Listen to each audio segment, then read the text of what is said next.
Welcome to the Campervan Casts, the podcast where Dan and Lee will take you step by step through the process of choosing, buying, repairing, maintaining and converting your very own campervan, all via the wonderful medium of audio.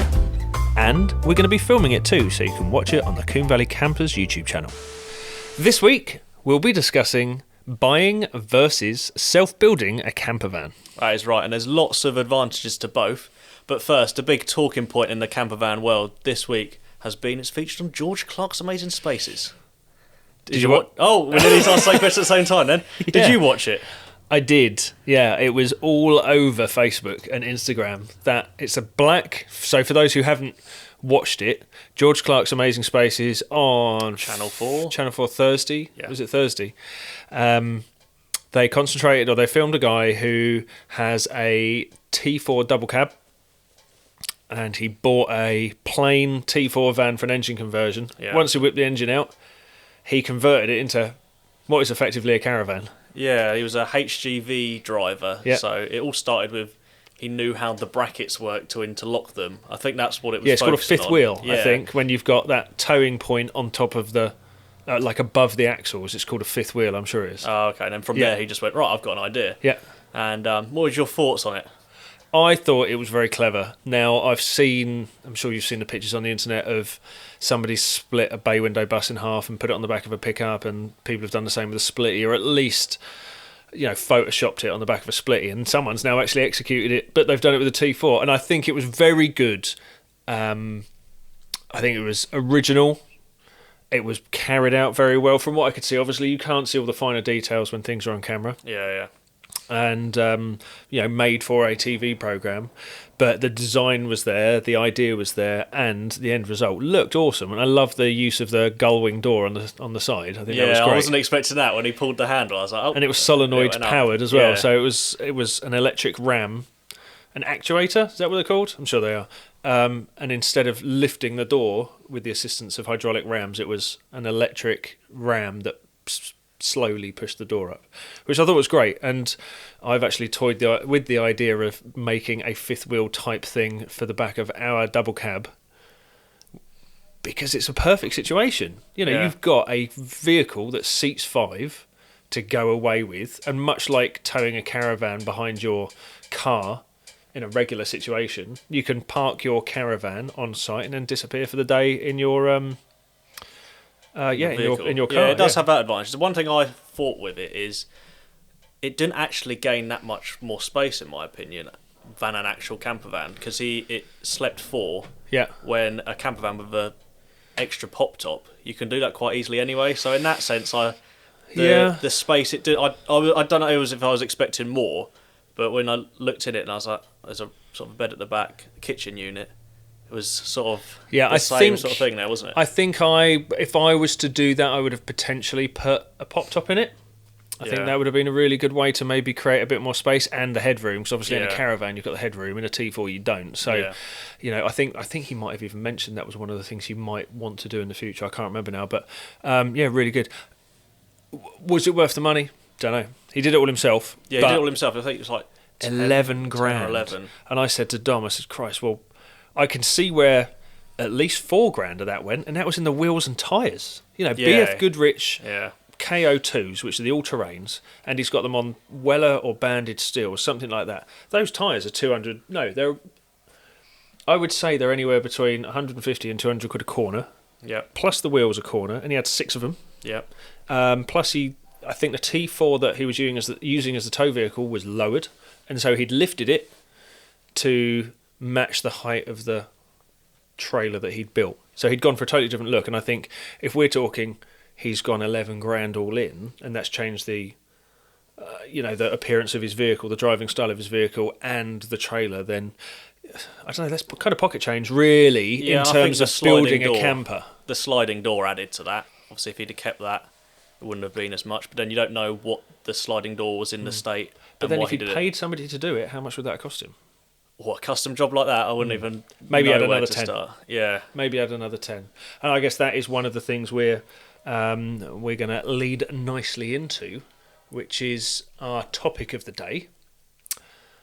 the pros and cons of buying a camper van that is complete Yep. versus building your own. Yeah, and I guess that would be the first point, as we just left on, is the price. Now, firstly, he went over budget, so that's By 7? by more than, grand? yeah. I think George Clark himself said it was like 120% over, Yep. which is quite a jump. So yeah, it's a lot harder to stay on budget, I'd say, if you're building your own, because you're starting from a point where you're maybe not sure what you need to buy, potentially. When people have self-built in the past or asked me advice about self-building, I have likened it to building or rebuilding a house. Yeah. So if you buy your first house or a house to renovate, definitely double it, Yeah. double your budget, or at least add 25%. Yeah. Because what do they say when you're building a house? Double it and then times it by half, or something like that. Yeah, It's I can ridiculous, but imagine you've it, certainly got to account. You've We've got to all have watched some. Homes Under the Hammer, haven't we? You've certainly got to account for more. And do you know what? You've raised a really good point. We've just mentioned George Clark's Amazing Spaces, which is Yeah. what are people doing in that program? Building amazing homes. tiny spaces, yeah. Building homes in tiny spaces, Yeah. right? So it's a home. And now you've just mentioned Homes Under the Hammer. Yeah. And what people do fail to realise, you are making effectively an apartment inside the back of your vehicle, especially if you want it to have a bed, Yeah. to have a sofa, a table, hob, sink, fridge, storage space, a second bedroom. Yeah. And then people get us and go, it's taken you a little while. Yeah. No, of course, there's 100 reasons why things take a long time, especially in our case. Making podcasts. Making podcasts and YouTube videos. Yeah, but you are effectively making a property within your vehicle. Yeah, and You've got to have water and drainage and power, and if you want solar and things like that. And then people want that property to be self-contained and off-grid as well. So there's more expense into that. Yeah, and I think the expense as well is the lightweight side of things as well. When you're a lot of the reason we don't use general household appliances like the fridges and just items you'd find in the house is because the camper van specific things are half the weight, which is obviously And the size. Yeah, which is very important when you're dealing with a vehicle that has limits. definitely. But so yeah, that's a great big factor. Well, it's a huge point that you've got to consider if you are buying a camper van. If you are buying a camper van, you're effectively buying a second home on wheels. And if you're building a camper van, you are building a second home on wheels. Yeah. So, I mean, where do we go from there? Do we look into the skills required, the money it's going to take, or how did you want to lead it first? So yeah, I think one of the things is the advantages of each. Yeah. Because they both have their advantages. So, I mean, we can either talk solely in the first half about building your own and then go on to buying, or we can sort of compare them side by side as we go. Yeah. I mean, probably dip and go into all we'll of swap and change above. for sure. Um, And we want it to be the pros and cons, so we've definitely got to look into the arguments for both, for definite. Yeah, so we've talked about the price of building it your own, the price of buying one. Yeah, it's. I've said in like the Q&A Wednesdays and things that we do like that as well, especially when speaking to customers, what roof do I buy? What van do I buy? What base vehicle do I buy? Which bed do I buy? And all the time it is buy the best you can afford. And I guess that goes with buying a self-built camper van or buying a pre-built camper van, be that a classic or a new one. If you really have no inclination to doing any servicing work, any maintenance work, any modifications, you are not that way inclined, or you don't have the tools or the space to do that, you've got to factor in a budget that is going to eliminate those. Well, it's got to account for. You've got to decide what you want, and we spoke about that in the last episode, didn't we? Why have a camper van? Because it gives you all of these things. And now we're looking into the next stage is: I want a camper van. What am I going to buy? A camper or a self build? But you've got, if you are buying that camper, think about the things you want. Yeah, and I think that's when you're buying one that from a dealer or someone that's listing, you don't have the options. So you might be spending £20,000 on that van, and it might be £5,000 worth of extras that you're never going to use. You have no intention of using, but because they're being sold with that van, you've got to have them. So that's a cost that you would save on. So, for example, me and you, we're not too keen on interior hobs in our vans. Yep. We do most of our cooking outside. So if we were to go and buy, this makes it sound like we're going to buy one together, that doesn't it? Never say never, Dan.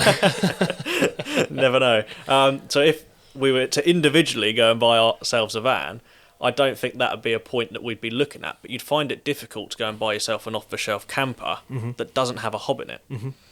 So that's one of the things that, I guess if you're self-building, you've got the ability to have whatever you want in there to a limit, obviously with budget and other things, but you've also got the option to have to remove things that you don't want or feel you have a need for. So then when you're buying a built camper, you've almost got to accept that there is only a limited amount of design. Yeah, unless you're paying to have one custom built, Yeah.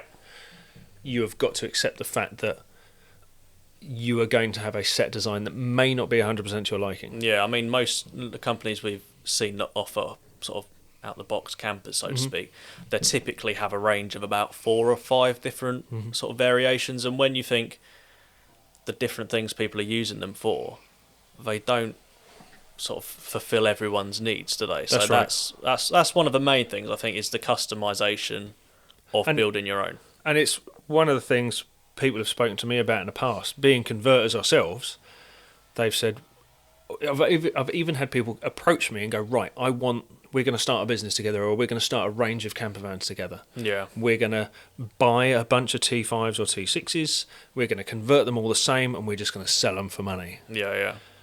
Great. I have zero interest in that because, like you've just mentioned, it might not have the requirements that, customer A, B, and C need. Yeah. I could have quite easily, 5 years ago, when we started the business, we could have quite easily said, right, I'm just going to do T5s, T6s, or VW-based fans. I'm just going to put in 4 types of interior, and I'm going to offer them in 3 different colours. Job done. No. Yeah. We've always said that we build custom. We speak to the people individually. Yeah. We will find out their needs, and then we build a camper van based on their needs and requirements and you can wants. Yeah, and we can tell that with the last sort of 3 vans that have left us. They've all been different ages, different family circumstances, and different interests. Yeah. And the vans have reflected that. They've been completely different on the one that the person who has a family has a pop top with a bed up there, whereas the couple that came in, they've just got a rock and roll bed and a little bit of storage and a heater. Yeah, and a heater. So it does have that ability to completely change, bearing on your needs. But then when you are buying that van, if you can accept that it might not be 100% perfect, I guess it's much like buying a house. Yeah. Unless you build your own home, which a very small percentage of people actually do, it's not going to fit your requirements straight away. Yeah. You might want to put an extension, you might want to go in the loft, you might want to change the kitchen, etc. So there's that acceptance that if you've bought a camper van, be it 6 months old, 6 weeks old, or 16 years old, you may well have to, in the future, adapt it, customise it to make it suit your needs better. Again, much like buying a home, because this is now an extra home, be it, we'll just call it a holiday home, isn't it? Holiday home on wheels is your camper van. So, you've got to, if you are going to go down that route then of buying your van straight off either the forecourt or, I've typed in camper van into Facebook Marketplace or into eBay, and I see the nearest van available that's a camper, and I go, okay, that's cool, it fits my budget, it's kind of what I want. But you might have to accept that you're going to have to change that or repair it or fix it or whatever. I think that's the thing, there's different branches off of that as well, because if you're buying one brand new and it's from a dealer, I mean, we can say that most of them are going to be done to a good standard, you'd hope. The engines are typically either brand new vehicles or very low mileage, so you'd hope again that there's not going to be anything wrong with that. So you can afford to put the money there and go, well, it's been built by a reputable company, it's got maybe a 4-month warranty, let's go and buy that. If you're buying one second hand, you've got we've all seen it, haven't we? Someone's bought a van second hand, it looks great when you stood far away. And the closer you get, you start seeing more things, Yep. and you get inside and you pull the bed out, and there's a leisure system that looks like Spaghetti Junction, and that's where we need to be careful as well when we're buying a second-hand van, because you must have seen your fair share of sort of... Yeah, absolutely. There's a lot of horror stories going on, and I think without delving too much into a future episode, which is going to be things to look out for when buying a van or choosing a van. You've got to accept that. Again, depending on your budget, you might buy somebody who's built a camper van themselves. Yeah. And it may not be up to your standard. It may not be up to anybody's standard, to be honest. It might be a complete death trap on wheels. And funny enough, we were discussing this last night, weren't we, mate? We'd watched, or a YouTube video had been shared around about a couple who had a complete horror story with a van. And again, we'll go into what to look for, but they'd basically bought, they say a scam. They said they bought it from a scammer. I don't think it was a scam. I don't know, what do you regard as a scam? It's basically they bought a van that had an illegitimate MOT on it, and they spent 38 quid, I think, to have this checked independently from another mechanics, and they went, it shouldn't be on the road. Yeah. So there's things like that. We touched on that a little bit in the last one, and again we touched on it in further ones, always sort of take someone along that knows. But that's one of the risks with buying one already done. It's you don't know its history. Unless you know who's owned it, or it's been owned by... I know caddies, you see the blue little caddies, and most of them are ex-British Gas ones. That's right. And you know that they've probably been fairly well serviced, and they'll have loads of paperwork with it. As well. AA vehicles vans as well, they're good ones to go for. Unless you can see with sort of solid paperwork, or know the person who's owned it, a lot of people inherit camper vans from their father or stuff like that, then you can't be too sure, and you've got to look at it in the sense of not, wow, this is amazing, I'm going to go here, here and here. But you need to look at it in the sense of, right, what could be potentially wrong, and what. And there's the risk. Yeah, there's the risk. And if you are buying anything used, you do your research first. Yeah. You take somebody with you who knows what they're looking at, or you speak to the seller, be that private or trade, and say, I'm going to take this to have an independent inspection. If they say no, leave. Don't even consider buying that vehicle from that person. Good point, but if they're happy for you to go and take it to an independent person, then there's you would like to think that they're not hiding anything. Yeah, which is really important because they're. And again, since March last year, I'm going to say summer last year, which is summer 2020, the market for camper vans has blown up, and there's lots of people, much like COVID, much like anything really. There's always people out there to try and make a quick buck and screw you over at the same time. Yeah. And it's no different when it comes to camper vans. Yeah. Like these people who we spoke about just a minute ago with this camper van. It was shiny on the outside, but full of holes and full of rust and mechanical problems underneath. So, going straight back to the beginning then, buy the best you can afford when it comes to buying your own. Yeah. Accept that it won't be exactly to your needs. Be prepared to do some work to change that spec to your requirements. Yeah. And be wary of buying used, I guess. But the pros of that, so they're almost the cons. Well, it's the advice and the cons, it's just I guess. what to look out for, really. Isn't it?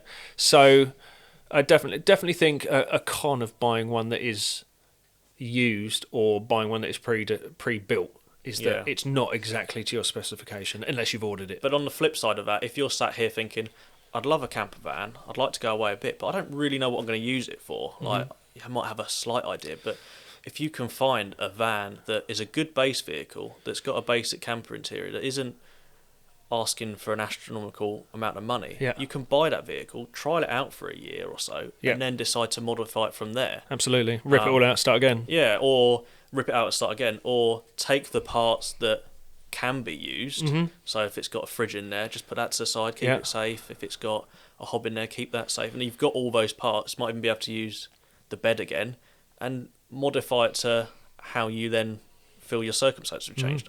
And I think I can see where this is going, because one of our Patreon supporters had put exactly that down. When we put it out to those listening, we have a Patreon supporter group, I guess. And what we'll do before podcasts and YouTube videos and Q&As and things like that, we'll put the question out to them and potentially on social media, and we'll say, let us know what your pros and cons are, or why you built versus bought. And you've got a little story there, haven't you? There is John Harkness. Yeah. He's one of our Australian followers. And hey John, how you doing? He said he bought a 2003 T4 diesel, was looking for something I could do. It was partially converted. If you call one USB plug that doesn't work, shocking yellow material stuck to the walls, and a bed that you wouldn't even make your mother-in-law sleep in. So he obviously wasn't too sure of it, but he still went along with it. And yes, he had it for a bit, and then he has insulated it, sound deadened, carpeted, added the second battery. I'm guessing that USB point was trying to run off a vehicle battery at some point. Potentially, yeah. And he's fitted electrics, storage, a bed, and a few other bits and pieces. And he's doing his maiden trip next week. So, well, obviously they're good Australian. Luck. Yeah, they're able to go out travelling at the moment. It's a little bit different for us. Yeah, my brother lives over in Melbourne, and fortunately, because of his job, he's a lorry driver and a freight driver, and because of lockdown, like I say, he's been able to still do his work, but they were under lockdown. I can't even tell you the amount of weeks, but it was a long time. They were on like quarantined lockdown. Yeah. And as a result, whereas we have 30,000 cases a day in this country, they get shocked when they have 3. Oh wow! So so the fact that now John and his camper van, he's had so much time to build his van. Yeah, so this is why John can now get out next week. So best of luck with that, mate. And I'm sure there was one more, and I think he spoke about, was it having a Rimo converted van or something similar? There's a few that are very similar. We had about sort of 6 or 7 comments. The one that you're probably thinking of is Steve. No last name from Steve. Yeah. It was a Holdsworth conversion. That's it. Yeah. It was 28 years old. It started feeling a bit dated, so they sort of redid everything. Yeah. He updated the furniture, the appliances, the electrics. Started that at the end of October, and our videos were what inspired him, and he helped. He started with the ply and the electrics. So, brilliant. Yeah. So another result of somebody who bought a camper van, and in this case it was a T3 or a Type 25 as they're known in the UK, a Holdsworth conversion. Is that right? So, yeah. Holdsworth. Yeah. I'm sure they're Type 25 based. And as we all know, any furniture, you wouldn't have a 30-year-old kitchen in your house. Yeah. I mean, you might, but if you do, it's about time it's probably changed. And it goes the same with camper vans. After 30 years, the lining on the wall starts to deteriorate and turn to dust. The cupboards and the furniture might be water damaged. You definitely want to change the beds and the foam, the cushions, because foam degrades over time. Yeah. The material gets sun damaged, because camper vans, if it's a camper van with windows all in, if it's been sat for a while, they're like goldfish bowls, aren't they? They have all the sun's rays beaming in, and it will just deteriorate fabric. I mean, you've seen the bay window; the curtains are like string, aren't they? It's not in the best of yeah. Sort of shape. So another example of somebody bought, but the advantages of buying a camper van is, especially if it's one that you've done your research on, you've had a decent budget for, you've got some advice from either another garage, another conversion company, or somebody who knows the vehicle and the vans and the conversions.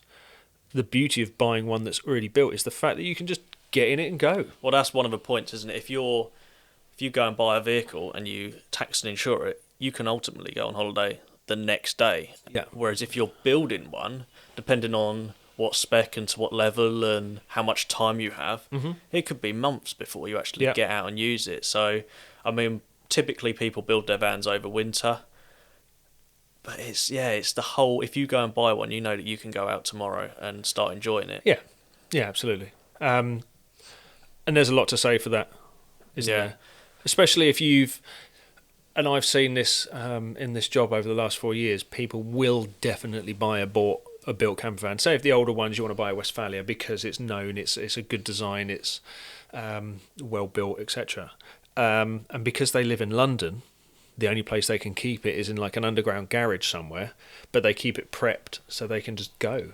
And because they live in London, they don't have a garage or the space or the time or the tools, nowhere to put it all, to build that camper van. So it's very much down to your circumstances. I mean, we're quite lucky. We're in, I don't want to say small town, but we're not exactly in a city. We're more suburban than fully city dwellers. We do have, where we live, a bit of garage space, driveway space, garden space, whatever it may be.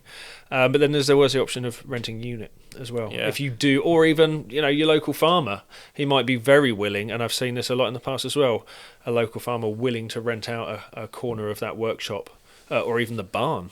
Yeah. So you can modify, restore, build, or whatever it may be on your camper. Just be willing to face the cold. I mean, we've got one from our patron supporters here, Matt, and his is a really good one because it's something we hadn't particularly thought of until he mentioned it. And he bought himself a T5.1 Combi. He needed a daily driver capable of transporting a 1-year-old and a 3-year-old safely, but have a load area to be utilised for DIY and sort of trips to B&Q. And he basically bought it with the thought of, I want to build a camper. He built one through the Combi with a table and stuff to start going away with. And in case the family didn't enjoy it and it wasn't for them, he could still use it as a family car, which is a really interesting one. So if you buy the right vehicle, like a T5 Combi, it's a brilliant family car if you decide that it's not for you. If camping's not for you. That's a really, really good point. Because all of a sudden you might, and again, I've known people spending thousands on tents and camping equipment because the family have gone, we really need a camping holiday, let's go and do a camping holiday. And within the first night, it's been torrential weather, no one's enjoyed it, everyone's woken up on the floor because their inflatable mattress is deflated in the night, and they've gone, no. So great idea. Great idea. So it's not built and it's not bought, it's almost half and half, just in case the family don't like it, with a reserve plan, almost a redundancy measure that if nobody likes camping in a van, then I just revert back to having a car again. And you don't have to sell it and then buy something again. And it's and they are great family vehicles. You see a lot more people, especially the Transit Customs seem to be more popular now. You can get all the kids in the back because they have, 6 seats typically. A Transit Custom combi van with a half decent spec is the same price as a high-spec Mondeo Estate, for example, or a C-Max, MPV with all the bells and whistles. It's got twice the load capacity, twice the space, and it will still fit in your garage or in an underground car park. And if you wanted to, you can convert it into a camper van another day. You can. The long-term events have been able to convert it. And for those who are business owners, you could potentially buy it on the business. Wait for the 3 years to be up. And it's written off or it's paid off or whatever it is, and then all of a sudden you buy that vehicle off the company and convert it into a van. And again, I've heard of that a lot. Half the vans we've had in are nearly new because they've been part of the business. They whip the sign writing off and go, right, this is my car, I've bought it off the business now. I know its history. I know it from day one. All the mileage that I've put on it is mine or my team's, whatever it is. And now we can go that in. But I think we're now delving into converting your own van, aren't we? So do we want to go over the pros and cons again, or have you got any more points there? I mean, we've addressed most of them. I mean, when you're buying a vehicle new, what you see is sort of what you get. You'd hope there's obviously a few exceptions that we've talked about, but if you're buying it from a reputable company, you know what you're getting. I mean, we'll talk more about self-building today because there's more about it and there's more to consider, I think. What I've got is a few questions to sort of quick fire at you because I've tried to think of the questions that I was thinking when I started off, if I could do it, if I was able to do it. So if we go through those, that might answer a few questions people might be sat there thinking. Quite excited. It's a quiz, you will be scored and marked accordingly. Damn it. What skills do you need to build a camper? Quite vague, but I think if you're sat there thinking, right, I can fix the sink when that leaks, and I can change the head of a plug. Does that mean I can build a camper? The ability to use Google. That's the first skill you need. Being able to research. I learnt a lot of what I know now through internet forums before Pinterest, Instagram, Facebook was a thing. And it was only through Google that I was able to find these pages which were for my specific interest, and then I did a lot of reading and research, and then books which helped me do that. And Google, you can quite literally, we're now 2021, and you can Google literally anything, can get a result within 3 milliseconds. So skill number one is be able to use a computer and be able to read and look at pictures and take in information. That's a really good skill to have, because and this is what we're trying to help everybody do, there is loads of information out there to build basically anything you want, campers included. And that's what we like to do. Again, for those who are listening to this podcast and don't know what else we do, the business we run and work in is Coombe Valley Campers, and we build and convert camper vans, and we also have a YouTube channel. And if you're watching this on YouTube right now, hello, how are you? So yes, we kind of lost my train of thought there. We're making these videos to help people build their own van. So first skill is to be able to look for and research exactly what you need to do. You would need a basic knowledge of woodwork. A basic knowledge of mechanics. And just the ability to know one end of a spanner to the other, one end of a hammer to the other. But there are people out there who will quite openly admit that they've built a camper van with no previous knowledge. And this is the whole, I think we've touched on this previously, was the whole van life thing. A couple will leave the race of the city. They'll jump out of whatever job they're doing, buy a van, build it, and then go and live the fun life. Yeah, with those as well, we see a lot of those videos, and you've got to be, if you're inexperienced with it, you've got to be ready to make a few mistakes. Now, there's a lot of videos of those van life people on YouTube. Now, we've all seen it. They tell you how they built their van 1 week, and then 5 months later down the line, they're posting a video, the 10 things I did wrong with my van conversion, or the 10 things I did... Why I hate van life. Yeah, and it's just like... So, yes, listen to those people of how they've done it, but also be wary that they're not the industry experts, and their way of doing it might not necessarily be the easiest or the best way. Because, I mean, I'd be a bit annoyed if I'd built my van following someone like that and then realised 8 months down the line they've given me a list of all the things I've done wrong. So valid point. Choose your source of information carefully. Yeah, and use a wide range of sources as well, because different people have different expert areas as well, and there's so many different websites and there's forums. Be careful with the forums, because they're not always experts as well. Anyone can sign up to a forum. It's a bit like Wikipedia. Anyone can put something on there. So have a look at a wide range of sources, I guess. Yeah, absolutely. Is that going to answer that enough? I guess. So first skill, know what you are looking at. Research what you're looking at, and then put those skills into practice, I guess. It's all about learning and researching, really. I guess from a basic level as well, if you're one of these people that your house is kept by you do all the general DIY and all that side of things, I think that helps a lot. If you're getting a handyman every time you want to put a shelf up and stuff, maybe the pre-bought areas for you, because in terms of enjoying it as well, it's not necessarily you can't do it. Are you going to enjoy doing it? Because it is a long process. It's not going to be a quick fix. You're not going to buy your van and do it overnight and think it's ready to go. It is a long sort of process to commit to. Yeah, for sure. And also, be ready to admit when there's something that you can't do. Yeah. Now, I am the first one to stick my hand up and go, I can't do that. Do you see me filming this podcast? Do you see me filming our YouTube studio? No, because I don't know what to do. I wouldn't know the first thing about filming or editing. So I get somebody else to do it. Do I know? Have I fitted windows in camper vans? Yes, I have. Have we done a video? No. Why? Because there's people out there who are loads better at it than me. And so when it comes to us filming a window fitting guide on your van, I will take it to our friends who fit windows every single day. So yes, that is that's going on to another question in a second. Okay, cool. So definitely be ready to admit when there's something outside of your ability. Yeah. So that actually is the next question: is what would you leave if you're not experienced? So the first things I was thinking of, the three main ones is gas, electrics. So we're talking about converting a van. Yeah. So the skills. or the things that you would hand over to somebody else? Yeah, so if you were converting a van and there was something...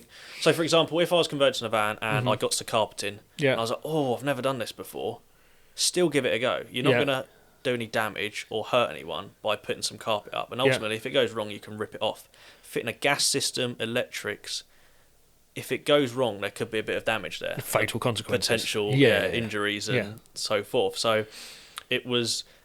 What the jobs on a camper van that if you weren't confident about doing it, that don't try and just sort of push to going towards a company to do those parts for you. Mm-hmm. Okay, well, I'll definitely just concentrate on converting a van, because obviously there's looking after a van and a body and paint, all that sort of stuff.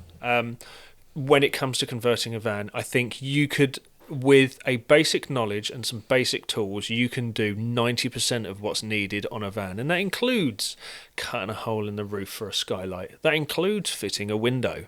There's so many guides out there. However, gas and electricity are the two things that I would definitely hand over to an expert or a professional or somebody qualified, tested, whatever it may be. Now, I delved into this a little bit on one of our Q&As recently, that I do our gas fitting and our 240 volt, mainly because I've had training in both. I was a qualified electrician at one point in my life, and I used to deal with high voltage engine, electricity.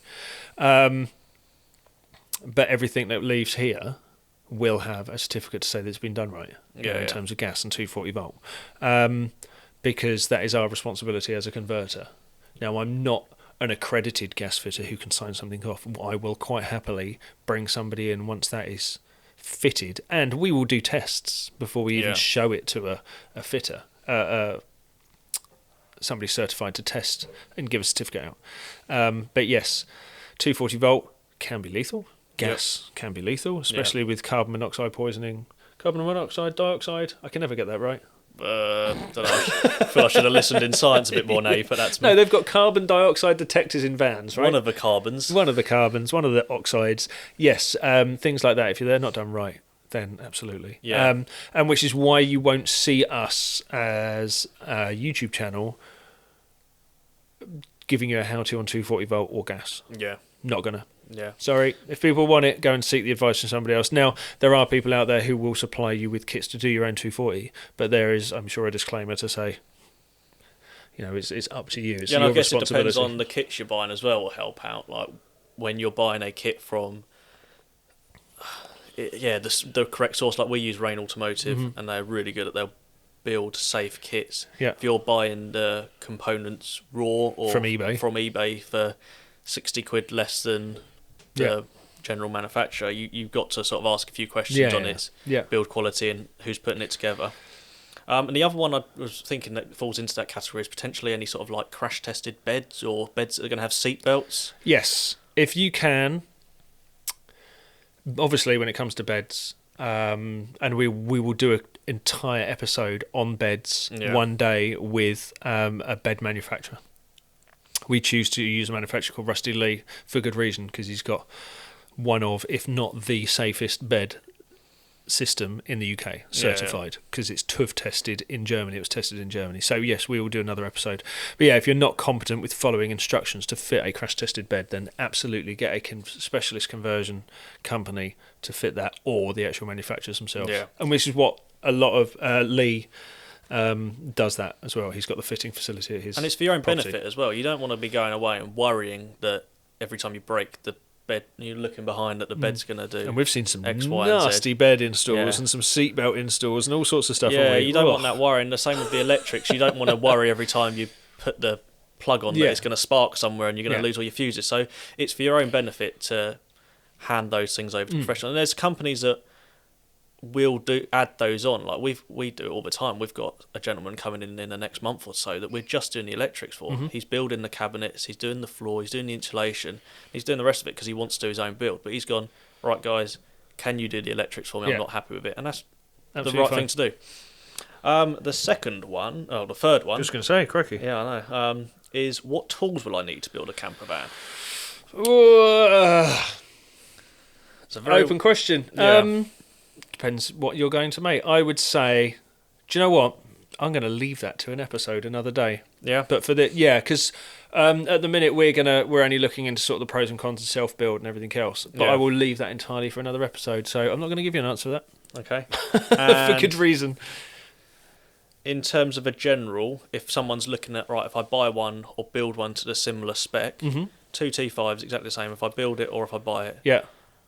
Is it worth the time and extra for the potential saving, or... Are we talking about resale value or actually in terms of how much it costs? Your cost.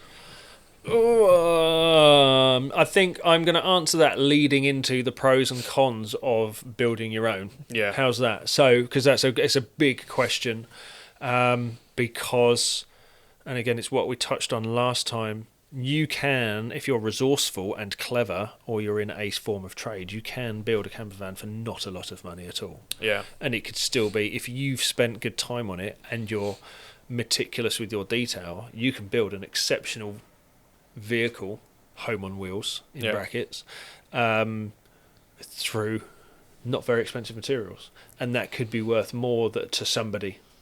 Value at the end of the day is quite individual, I would say. Yeah. But I hear what you're saying. The general question is it worth more as a built or a bought?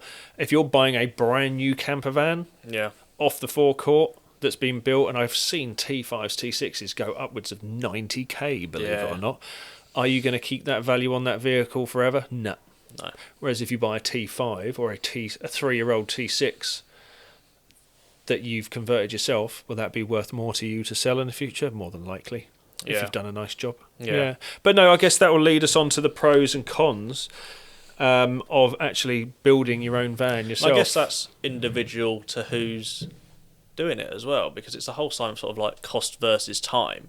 If you've got the money there but don't necessarily have the time, or you can go to work and earn more than what it would be to go and get someone else to build it, I guess that's where it makes sense to sort of ship it off to someone else. But Absolutely. If you're thinking there, right, I've got a budget of, say, £10,000, the van that you could buy for £10,000, you could probably build yourself a better version of it by doing it yourself, because you're not paying for that other person or company's labour. Again, I think better version is down to down to opinion. Your skill. I think you would be able to build a equally well-equipped van for cheaper. Let's say that. Yeah. So you've got. It's difficult, isn't it? Like, and I want to move into that now. Is the pros and cons really of the building versus just buying one. It's completely up to you. You've got a blank canvas when you buy a base van, an old work van, a brand new van from whichever manufacturer you choose. You've got a complete blank canvas to do whatever you want with it. Yeah. And I think one of the reasons you might buy a camper, and that is what was touched on quite a lot by our followers in the last podcast, is the freedom. Yeah. Now, people want the freedom of a camper van, and they also want the freedom to build it in exactly the way they want to. And going back to what we were talking about earlier, we know that everybody's needs and requirements are different, and we build a van for them. We don't have a series of 3 vans in 5 different colours and ship them out because everyone's got their different requirements. And I think that's great, because you can have...